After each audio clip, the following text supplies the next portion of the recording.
did the Worms war begin? Well, Worms initially started as a one-man project. It was conceived by a chap called Andy Davidson.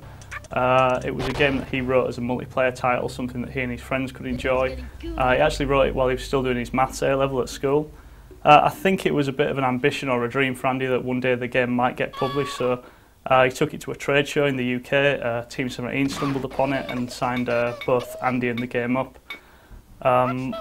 It came in-house, it was developed, it came out first on the Amiga, it was launched in 1995.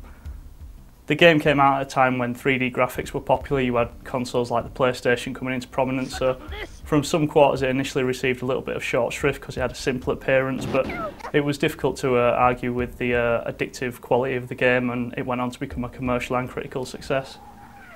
How has Worms changed?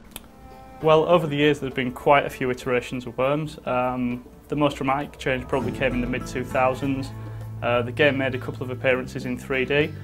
These appearances were solid enough titles, but they seemed to have a little bit of a mixed reaction, and that was mainly due to the fact that there were natural changes to the gameplay brought about by the game just being in 3D. It lost a little bit of its defensive qualities, some of the strategy suffered a little bit, and it became more difficult to make shots in 3D and so on and so forth. Following those 3D versions, you got the emergence of digital platforms like the Xbox Live Arcade service from Microsoft, Sony's PlayStation Network, the App Store, etc. And when we launched on these platforms, the game went back to its 2D roots and sort of got a new lease of life, really, because it was really successful on those platforms. Can you tell me about your own involvement in the series? To some degree, I've been involved with every Worms game, almost every Worms game since 1999, starting with Worms Armageddon on the PC. I think my first role as a lead designer was in 2006 with Worms Open Warfare 2 on the PSP and DS. So, if my maths are right, the original was 17 years ago, and brings us to Worms Revolution. Can you tell us more about Worms Revolution? When we first sat down to think about what we wanted to make in this latest Worms game, our first port of call was to establish some aims. We were very conscious of the history of the brand, where it came from, the number of games that we'd made before that, and kind of, I suppose, to a degree, we wanted people to take notice of this game. We wanted a version of Worms that was essentially a game that could compete with the other high-quality products on those same spaces into which we'd be releasing.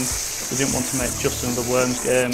Terms like a next-gen version of Worms were bandied around a lot. So we basically established that we would need a new engine.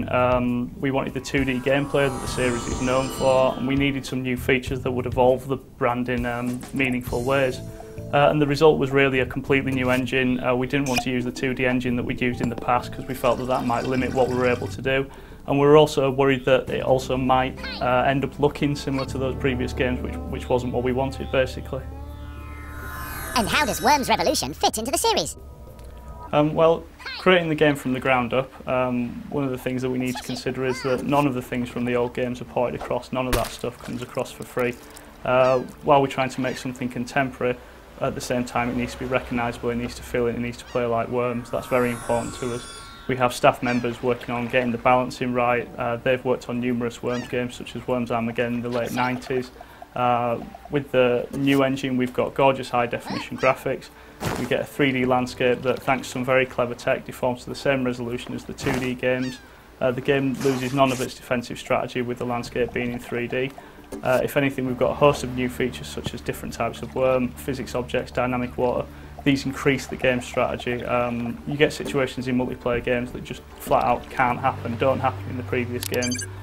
Each of these new features as well also allows us to bring something new to the single player experience. We can employ these to make more interesting missions, more interesting puzzles. At the end of the day, I hope the end user feels that we've made something that's recognisably Worms but has a unique freshness to it.